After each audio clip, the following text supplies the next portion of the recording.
Hi guys, today I'm going to show you my fidget I've got. It's 3D printed. So if you've ever seen one, you can connect them, you can drop them, and you obviously keep doing stuff with it. So if you want me to show more, I'll do it today.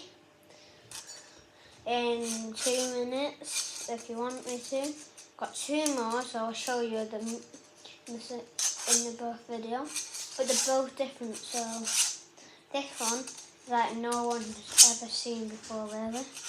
I'm like the first one to have it. And then there's a yellow side.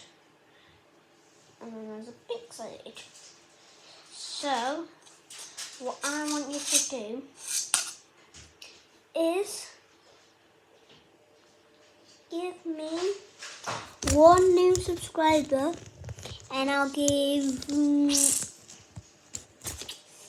a surprise away.